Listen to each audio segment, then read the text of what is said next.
কৃষ্ণ মোৰ পৰম শ্ৰদ্ধাৰ সকলো আই মাতৃ আৰু প্ৰভুসকল সকলোকে মই সেৱা ধৰিছোঁ। আজি মই আকৌ ৰত্নাৱলীখনি পাঠ কৰিবলৈ ওলাইছোঁ। গতিকে আহকচোন কৃষ্ণ। হে ৰাম শ্ৰীমন্ত শংকৰ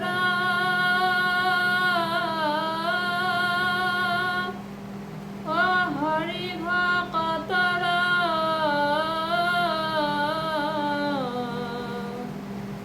জানা যেন কল্পতৰু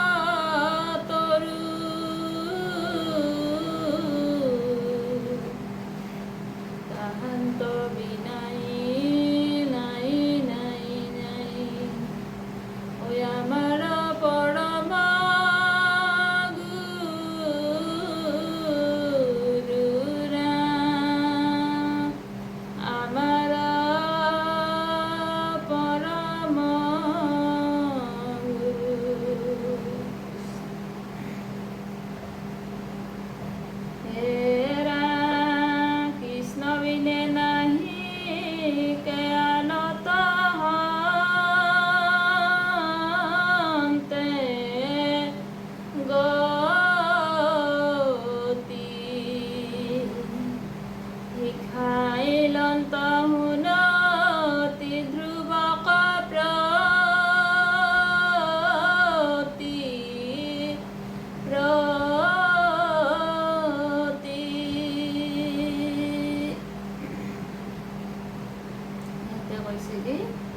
কৃষ্ণ বিনে নাহিকে আনত হন্তে গতি শিখাইলন্ত হুনতি ধ্ৰুৱক প্ৰতি প্ৰতি। যে উত্তানপাদ ৰজাৰ দুটা পত্নী আছিল, হুনতি আৰু সুৰচি। আৰু হুনতিৰ হৈছে ধ্ৰুৱক যেতিয়া উত্তানপাদ ৰজাই কলাত উঠিবলৈ খুজিছিল, কলাত নল'লে, তেতিয়া ধ্ৰুৱই কান্দি কান্দি হুনতি মাতৃৰ ওচৰলৈ আহিছিল আৰু মাতৃয়ে ধ্ৰুৱক বুজাইছিল যে এইবিলাক আচলতে আমাৰ কৰ্মফল হয়। গতিকে এই কৰ্মফল ঈশ্বৰ কৃষ্ণক বাহিৰে আমাক কোনেও খন্দাব নোৱাৰে। সেইকাৰণে মাতৃয়ে বাৰে বাৰে ধ্ৰুৱক ভকতিৰ কথা কৈছিল আৰু ঈশ্বৰৰ চৰণত ধ্ৰুৱক শৰণ ল'বলৈ মাতৃয়ে বুজাইছিল যে ঈশ্বৰেহে আমাৰ ৰোগ নিবাৰণ কৰিব পাৰিব। কিন্তু আমি আমাৰ ল'ৰা ছোৱালীবিলাকক আমি কোনোবাই যদি গালি পাৰে, কোনোবাই যদি বেয়াকৈ কয়, আমি কি শিকাওঁ যে কিয় তুমি উত্তৰ নিদিলা, তুমি উত্তৰ দিব লাগিছিল। কিন্তু এইবিলাক সংস্কাৰৰ দোষ আছে আমাৰ, এই ভুল কথা। কোনোবাই বেয়াকৈ ক'লেও ল'ৰা ছোৱালীক সদায় ভাল চিন্তা কৰিবলৈ শিকাব লাগে, ভাল কথা ক'বলৈ শিকাব লাগে। আজিকালিতো মাষ্টৰে যদি কিবা কয় শিক্ষকে, তেতিয়াও মানে অভিভাৱকসকলে স্কুললৈ গৈ মানে মাষ্টৰকো বেয়া ব্যৱহাৰ কৰা প্ৰমাণ আছে, আমি বহুত দেখিছোঁ। সেইকাৰণে শিক্ষকে আজিকালি ছাত্ৰ ছাত্ৰীক বেয়াকৈ নকয়, মাৰিবলৈ মানে ভয় কৰে। এইবিলাক সংস্কাৰৰ দোষত আজিকালি ল'ৰা ছোৱালীবিলাক বহুত তললৈ গৈ আছে, বহুত নষ্ট হৈ গৈ আছে। শিক্ষয়িত্ৰী মানে কোনো বেয়াৰ ফালে গ'লেও চাই থাকে শিক্ষক শিক্ষয়িত্ৰী, নোৱাৰে। অভিভাৱকসকলে মানে স্কুললৈ গৈ বেয়া ব্যৱহাৰ কৰাৰ বহুতো আমি দেখিছোঁ, প্ৰমাণ আছে। এইবিলাক নাপায় আচলতে। এই শাস্ত্ৰ অধ্যয়ন নকৰাৰ ফলত এইবিলাক ঘটি আছে। মানে শাস্ত্ৰ চাব লাগে, উঠি অহা নৱপ্ৰজন্মই এই শাস্ত্ৰসমূহ চাওক। য'ত ভাগৱত পাঠ হয় তালৈ মাতৃ পিতৃসকলে পঠিয়াই দিয়ক, সত্ৰলৈ পঠিয়াই দিয়ক তেওঁলোকৰ যাতে জীৱন আনন্দময় হৈ থাকে, বেয়াৰ ফালে নাযায়। হেৰা শুন পুত্ৰ ধ্ৰুৱ তই মহৰা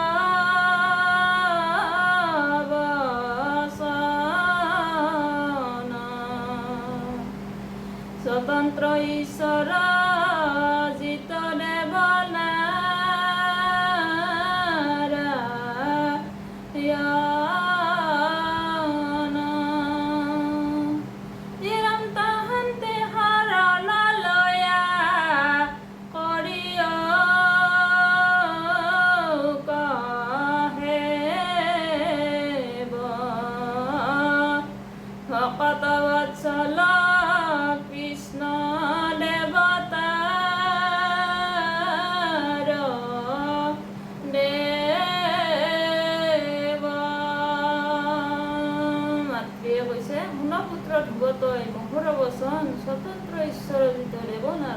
যে বাছা কোন তই স্বতন্ত্ৰ ঈশ্বৰ প্ৰভু দেৱনাৰায়ণ তেওঁহে স্বতন্ত্ৰ, বাকী স্বতন্ত্ৰ নহয় কোনেও। তাহান্তে শৰণ লৈ কৰিও কহে যে দেউতাতে শৰণ লৈ তুমি সেৱা কৰা। শৰণ ল'বলৈ মাতৃয়ে ধ্ৰুৱক উপদেশ দিছে। ভকত বৎসল কৃষ্ণ দেৱতাৰ দেৱ, যে তেওঁ ভকত বৎসল, ভকতক তেওঁ পালন কৰে। তেওঁ তাতে শৰণ দেৱতায়ো লয়, দেৱতাৰ দেৱ তেওঁক বাহিৰে আমাক নিষ্ঠাৰ পৰমতা কোনো নাই বুলি মাতৃয়ে ধ্ৰুৱক শিকাইছে। ৰাম মুখ্যসকলে কালহন্তে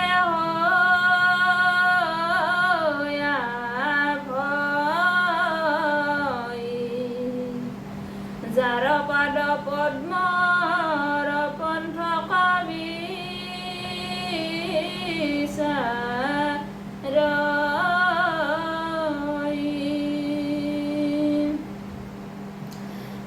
তয়ো নিজ ধৰ্মে কৰি হৃদয়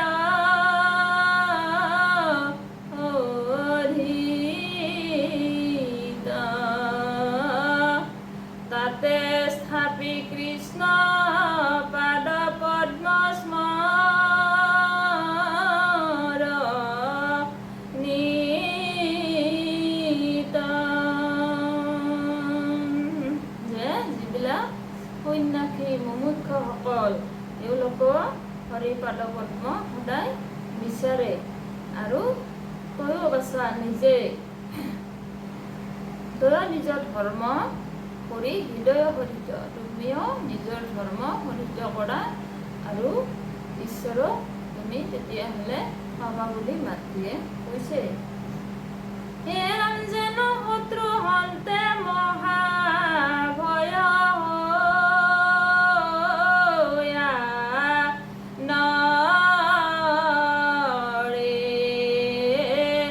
ৰাজাত শৰণ লয়া পাছে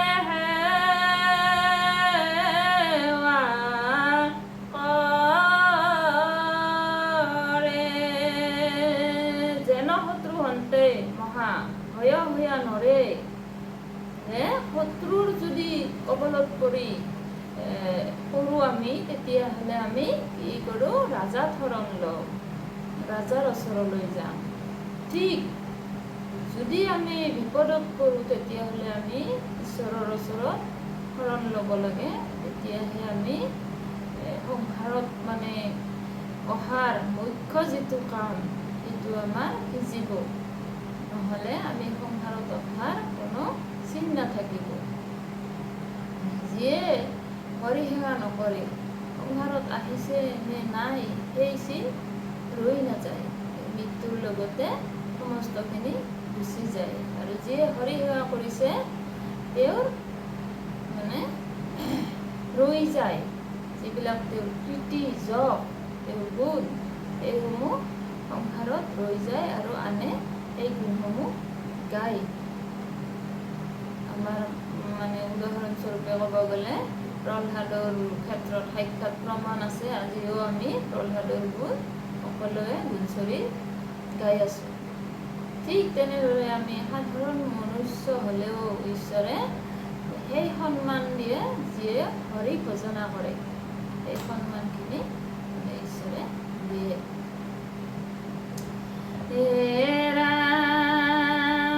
সেই মতে বাপ সেৱা কৰিব কৃষ্ণ, তান্ত বিনেহিত সিদ্ধি নাহিকে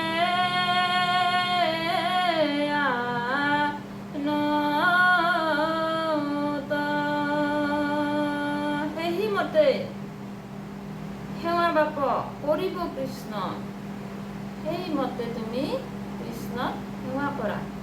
মই যেনেকৈ কৈছোঁ, হৃদয়ত স্থাপন কৰা তেওঁ কৰি তুমি ঈশ্বৰ সেৱা কৰিবলৈ আৰম্ভ কৰা। তেতিয়া তোমাৰ যি অন্তৰত আছে সমস্ত বিনাশ কৰিব প্ৰভু নাৰায়ণে। হে ৰাম কৃষ্ণ বিনে নাহি আন দেৱ সৰ্বতম আয়ত লোচন যাৰ পদ্মপত্ৰ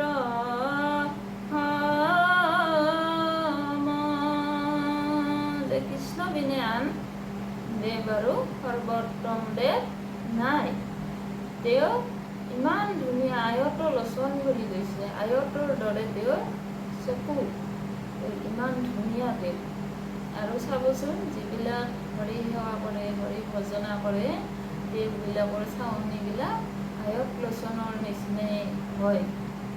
তেওঁলোকৰ কোনো চকুত মানে ক্ৰোধৰ ভাৱ নাথাকে, সদায় আনন্দময় চকুৱেও আচলতে আপোনালোকে সকলোৱে জানে, চকুৱেও কথা কয় আমাৰ, চকুৰেৰে আমাৰ বহুত কথা পোৱা যায়, চকুৰেৰে প্ৰেম হয়, চকুৱে ক্ৰোধ কৰি চালে গম পায় যে এই মানুহজনৰ খং উঠিছে, বেয়াকৈ চালে আমি গম পাওঁ যে এই মানুহজনে মোক বেয়াকৈ চাইছে। গতিকে আমি গোটেইখিনি চকুৰেও আমি বহু কাম কৰোঁ। সেইকাৰণে আয়ত লোচন বুলি কৈছে ঈশ্বৰৰ চকু, তেওঁ ক্ৰোধ নকৰে, ক্ৰোধ চকু তেওঁৰ ভকতলৈকে ক্ৰোধৰ ভাৱ তেওঁৰ নাই। আৰু সদায় তেওঁ কি কৰে,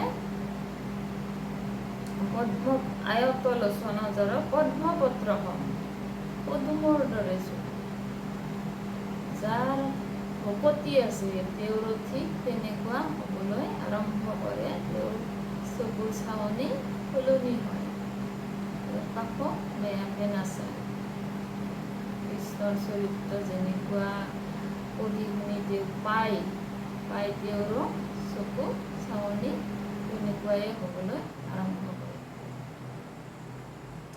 হে ৰাম তৰৈত হক দুখ খেদ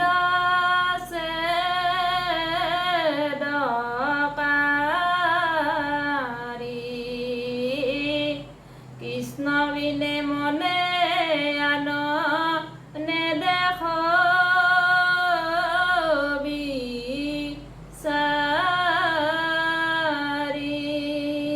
যে তোৰ যিটো শোক দুখ খেদ, যে পিতৃয়ে তোক কলা নললে, যিটো দুখ খেদ ভাৱ তোৰ অন্তৰত আছে, সেইবিলাক ছেদ কৰা কৃষ্ণ বিনে নাই।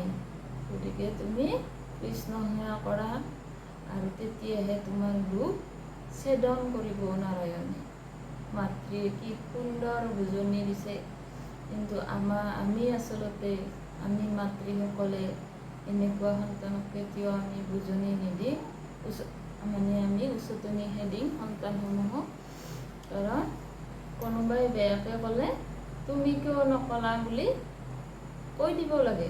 এইবিলাক মানুহৰ মুখ চাই কোনো লাভ নাই বুলি আমি শিকাই দিম ল'ৰা ছোৱালীক, তেতিয়া আৰু ল'ৰা ছোৱালীৰ ওপৰত উঠি যায়, তেওঁৰ সংস্কাৰ কেনেকুৱা হ'ব। আজি আমি বেলেগক তেনেকৈ ক'বলৈ শিকালোঁ, কিন্তু কেতিয়াবা আমাকো কৈ দিব নহয় আমাৰ ল'ৰা ছোৱালী। সেইকাৰণে সৰুৰে পৰা আমি সংস্কাৰ দিব লাগে, ল'ৰা ছোৱালীক ভাল শিক্ষা দিব লাগে।